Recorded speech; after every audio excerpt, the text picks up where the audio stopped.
My name is Abike Dabiri Arewa, and I'm the chairman, Nigerians in Diaspora Commission. I used to work at the State House, then with Mrs. Babangida, and then Alhaji Abubakar Mogaji, who was the President General of the Market Men and Women's Association.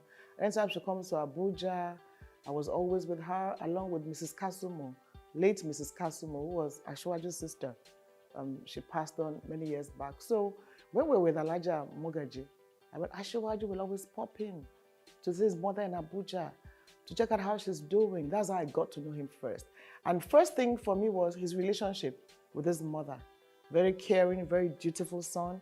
I would always check on him. And then for me, that used to be with the late Mrs. Kasumo, it just took me like a sister. Just like Mrs. Kasumo was his sister. And that was how my Ashwaju story began. So first impression, a very caring son who loved his mother passionately, and his mother loved him passionately. And then as time went on, I decided to go into politics. I decided to contest elections. So the first thing I did was I'd been going to my constituency, Ikorodu, to see what was going on. I'll be attending ward meetings. And then I said, listen, I think I'll give this a shot. So I first went to Mrs. Tinubu and told her about it. And she said, oh, wow. We'll see Ashwaju. And then when the time came, I went to see Ashwaju and told him, I want to contest elections. And he said, really, we need women like you in politics. But do your work at the grassroots. And I said, I'm doing just that, sir.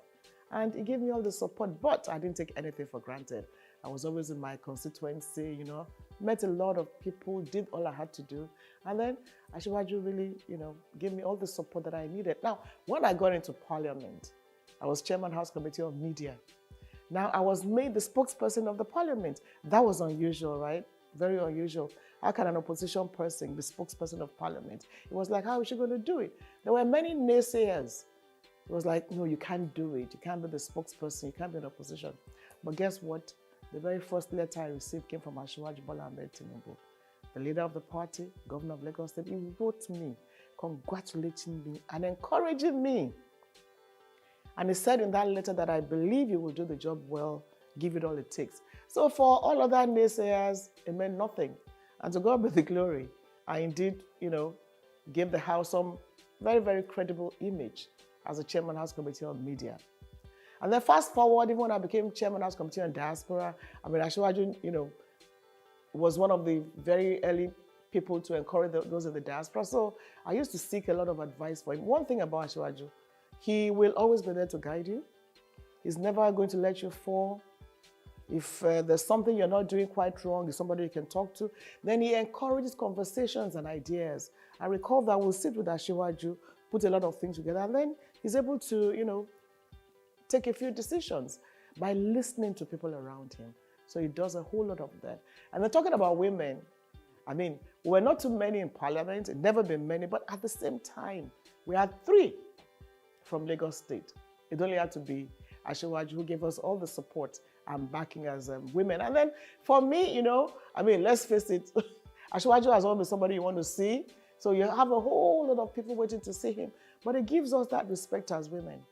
When we're there, it ensures that it doesn't delay you unnecessarily. We'll even joke with you, hey, okay, you're going home to cook, Abby, something like that. And it gives you that respect and understands what it takes to be a woman. And very supportive. I recall, for instance, one of my toughest moments in Parliament, where I sponsored a bill, the Press Council Act. It was a bill to say that the media needs self-regulation. What we're saying is that we could see it coming, what the media is today, particularly with the advent of social media. And I just felt, well, we should self-regulate. Oh, everybody attacked me. Nobody wanted positive change in the media. But I was surprised. Ashwaju just places a call and encourages me. Abike, be strong. I know what you're going through. What else do you expect from a leader? He just calls you from the books, Abike, be strong. I know what you're going through. Just be strong about it. Those are leadership traits that Ashwaju has. And not just to me, but to many people who have been privileged to get to know him. He's very generous, very giving. And I think Ashwaju is even forgiving almost to a fault. He doesn't keep grudges. He just believes that we're all human beings. If you err, even God forgives. I've known Ashwaju for decades now, and he has been the same. For those who say, oh, he's not healthy, for the last time I was with Asiwaju with my husband, he was about to get up. Do you know, we stood for about an hour and a half, and the conversation continued. You know, I'm sure some of you saying he's not healthy are not half as healthy as him. And that is my Asiwaju story. You're not the chairman